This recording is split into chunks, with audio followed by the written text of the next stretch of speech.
All right, so this week in Pax Dei, we got a sit-down interview with the developers and a couple of the other content creators for Pax Dei, talking about anything and everything from the actual Proving Grounds update, which is coming in less than 5 days out on Tuesday, November 5th, all the way to new patches that are going to be coming out, what sounds like in the next several months. So a lot of exciting information there. But we also got a lore post about Som Hae, which is like the Pax Dei equivalent of Halloween, and a top level trailer talking about more of the stuff we already kind of knew about the Proving Grounds update coming out next week. We're going to talk about all of that and a little bit more. So hello and welcome all of you professional consumers of Pax Dei and Pax Dei related content. I'm Eltari, the professional gamer, and this is another episode of the PAX Friday Review, the show where we talk about all of the fun, interesting, new, and exciting information that has dropped for Pax Dei over the last week.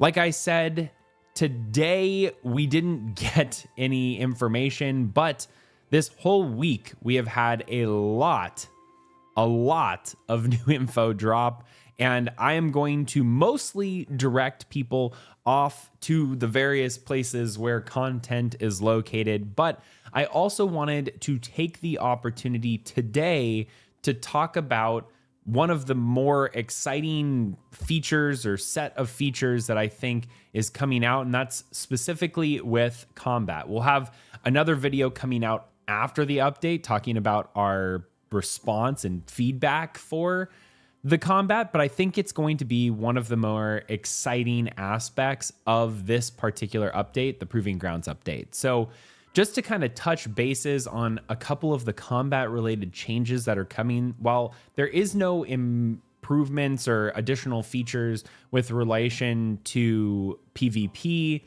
there have been a lot of quality of life features that have been added into the combat system or systems adjacent to combat. And let's talk about that really quick. So first and foremost, blocking is going to be changing significantly. The change itself is a small one, but it's one that's going to have pretty big impacts across the entire game. First and foremost, if you're blocking, as long as you're able to block half of the damage that is coming from a special attack, this is more so talking about PvP. If you block more than half of the damage that's coming in, then any of the status effects that were going to be coming as a result of that special attack are completely mitigated, and you don't face the effects of said special attack. So what that means is if you are blocking with a strong enough shield, or you have a high enough block rating and you are blocking with a shield, and someone tries to hit you with a shield bash, chances are that shield bash is no longer going to actually break through your shield bash, meaning you can actually block people's attacks and delay yourself or prevent yourself from getting that really, really bad stun lock that is going to result in you getting a couple of free hits on yourself. With all of that, I think it's a really welcome change because it adds interplay, and that interplay actually is going to be getting built upon as well in this update because of attack canceling.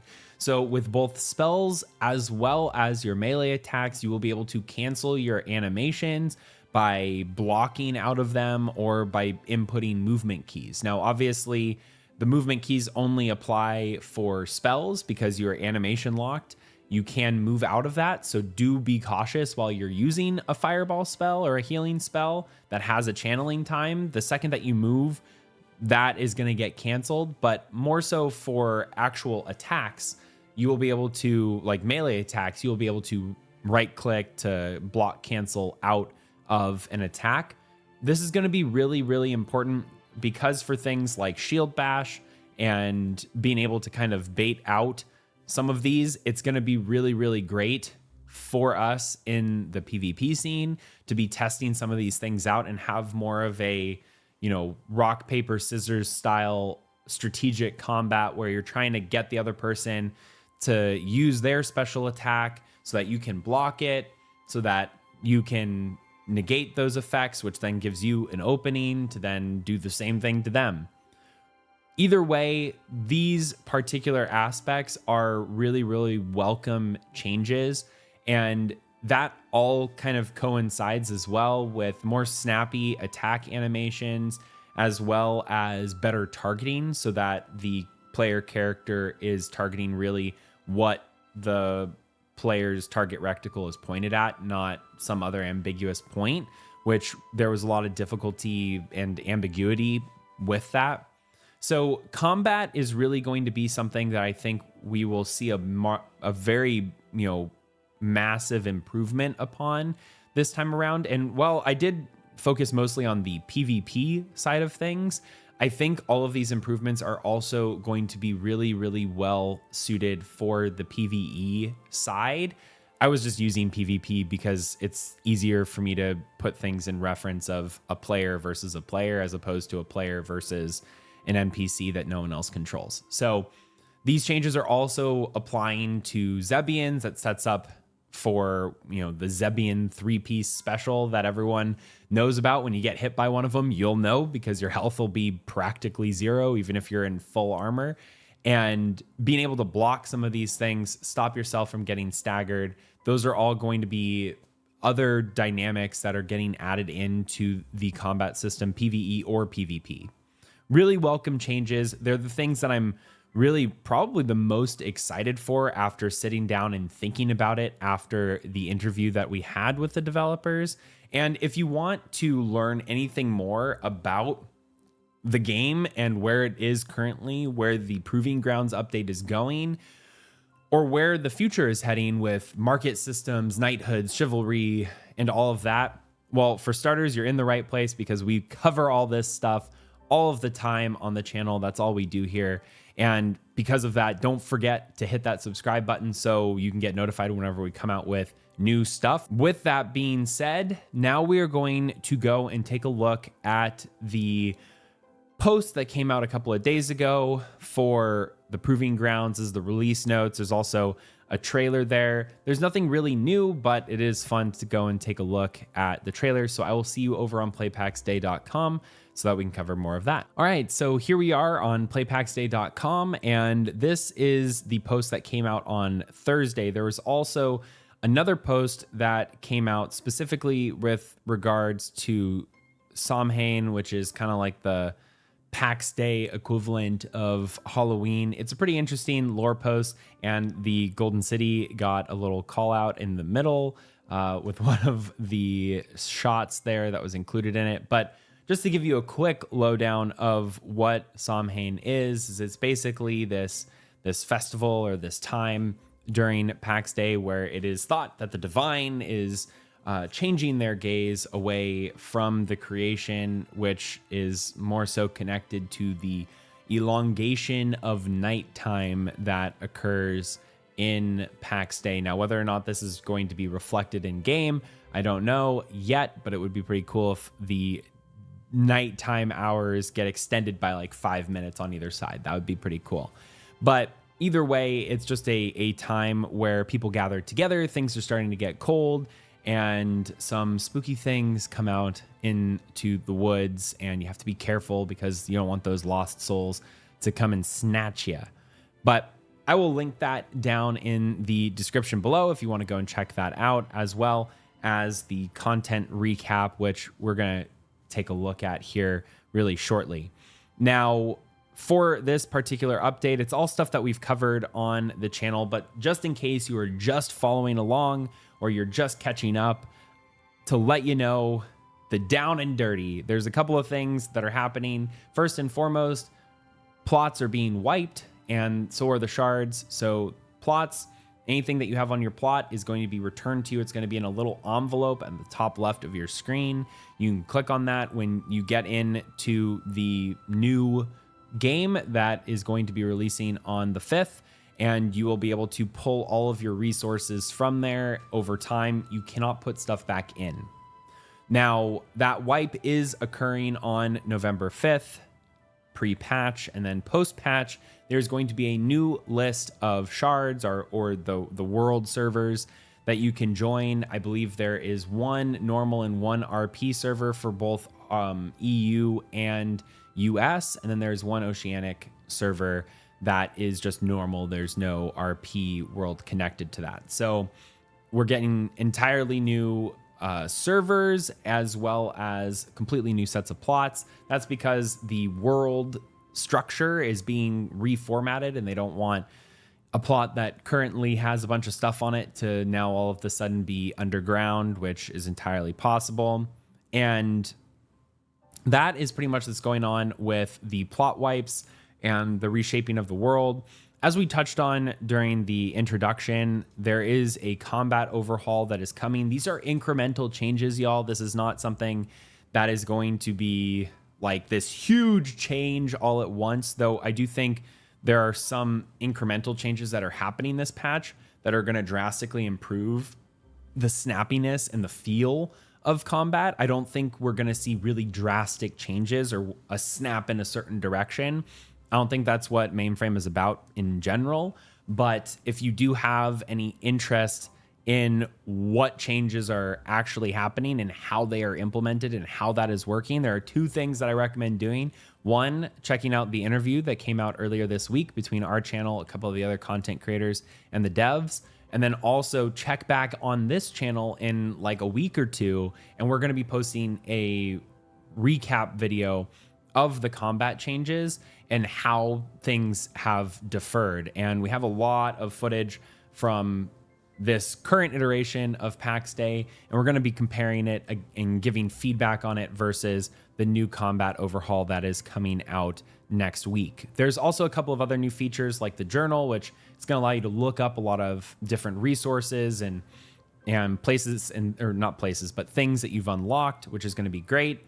And then some other miscellaneous systems. The maps have been updated. One, because there's new biomes. Two, because now there's more granularity with biome difficulty. So there's a progression that players are going to go through in terms of difficulties, and those are shown now and portrayed on the map in a lot more efficient manner. Loot is now going to be held for the party that did the most damage for 5 minutes. So there's a loot system now. This prevents ninja looting, but it's going to probably introduce some frustration for parties that are multi-group going forward. So be sure to hit F8 and give the developers some feedback based on your feelings of that system. And then the last kind of big thing coming on this update is Unreal Engine 5.3. We are at 5.2. It's getting updated to 5.3. And 5.3 is really a stepping stone. There's going to be a lot of really great improvements that come with Unreal 5.4 that we're going to see some drastic improvements both to the visual fidelity as well as the stability and the runnability of Pax Dei once we get to 5.4. There's a lot of really cool features that come with that, with I think regards to Lumen and Nanite and how some stuff gets integrated in there. Really excited to see what Pax Dei is going to look like with those updates as well. So now we do have this 1 minute and 42 second video recap of everything that we just touched on here. So we're going to just watch it real quick and talk about some stuff. So first and foremost, this particular biome, this is, I believe, the Whispering Woods biome or the Enchanted Forest biome, and these are supposed to be whispering trees or something like that. But either way, these particular trees, new model, and there's most likely going to be something new about them in the future as well. We got some new geography, some new interesting points of interest, as well as a new biome, which is the Corrupted Plains. And this is where all the Zebians are going to be hanging out, which, again, really cool to see all these updates. Now, right here, we also have the new PvE specific points of interest for more soloable or small group content. And you can see right here, we have 2 Zebians right there and then 2 Zebians over there. This is kind of more of the soloable style. And alongside this, all of these different enemy camps that exist, we also are getting difficulty indicators over the mobs' heads. So when you look at one of these, it'll be like Inquisition Archer, and it'll have a numeric difficulty rating next to it, which is going to help you as a player gauge whether or not this is something that you can go up against. The Inquisition also got a complete new reworking of how they look. I really am liking how these look. And then in addition to that, the Lost Souls are getting more ancient stylings and things like that. There's also new attack animations. The new UI is going to be really, really welcome.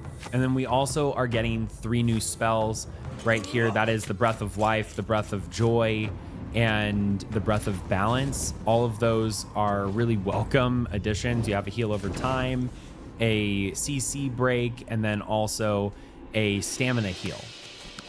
Loot permissions have been added, like we mentioned. There's also some quality of life, like being able to transfer everything over at once, as well as one-click resource harvesting.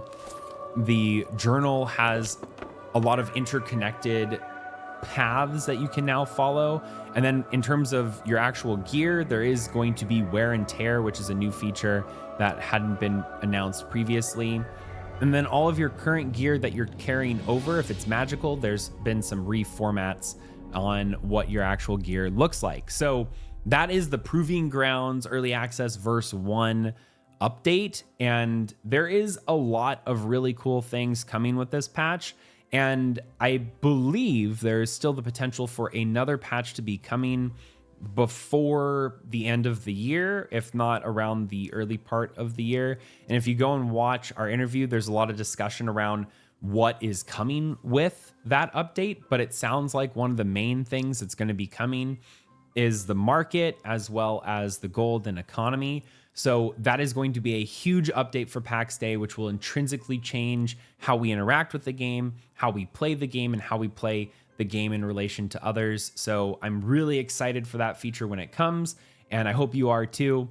That's all that we have for this week's PAX Friday review. If you enjoyed it, please do consider dropping a like, subscribing so that you can also be notified whenever we come out with new PAX Day related content, and share with any of your friends who might be interested in learning more about PAX Day. But until next week, I'm Altai, the Professional Gamer.